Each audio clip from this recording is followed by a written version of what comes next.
আগুনে ক্ষতিগ্রস্ত এনএলজি টার্মিনাল মেরামতের অনিশ্চয়তায় সারা দেশে চরম আকার ধারণ করেছে গ্যাস সংকট। একদিকে চুলা না জ্বলায় বাসাবাড়িতে হাহাকার, অন্যদিকে গ্যাসের অভাবে শিল্প কারখানার চাকা স্তব্ধ হওয়ার উপক্রম। এমন পরিস্থিতিতে সংকটের দ্রুত সমাধানে এগিয়ে এসেছে মালয়েশিয়ার তেল ও গ্যাস কোম্পানি পেট্রোনাস। আইএসও বা লরি ট্যাঙ্কার পদ্ধতিতে ৭ থেকে ১০ দিনের মধ্যে সরাসরি চট্টগ্রাম বন্দরে এলএনজি সরবরাহের প্রস্তাব দিয়েছে তারা। তবে বর্তমানে প্রতি ইউনিট ৩১ টাকার গ্যাসের বিপরীতে ১০০ টাকা মূল্য চাওয়ায় বিপাকে পড়েছেন ব্যবসায়ীরা। সম্প্রতি প্রধানমন্ত্রী তারেক রহমানের মালয়েশিয়া সফরে সই হওয়া এমওইউ এর আওতায় এই প্রস্তাব দেয় পেট্রোনাস।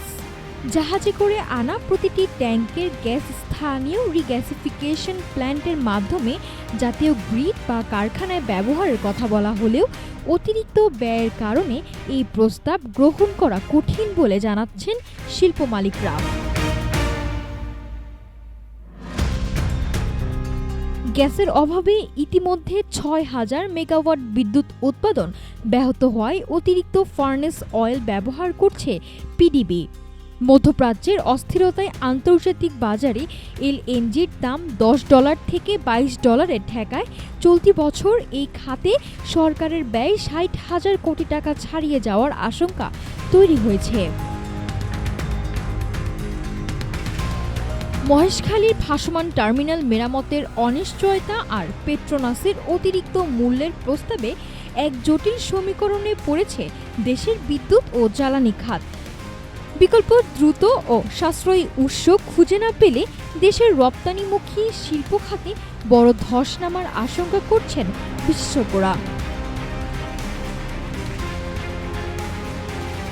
চড়া দামে গ্যাস কিনে উৎপাদন ধরে রাখা নাকি টার্মিনাল চালুর অপেক্ষায় থমকে থাকা, সরকার ও ব্যবসায়ীদের যৌথ সিদ্ধান্তের দিকেই এখন তাকিয়ে আছে পুরো দেশ। নাফিসা সামিয়া, ঢাকা টুডে।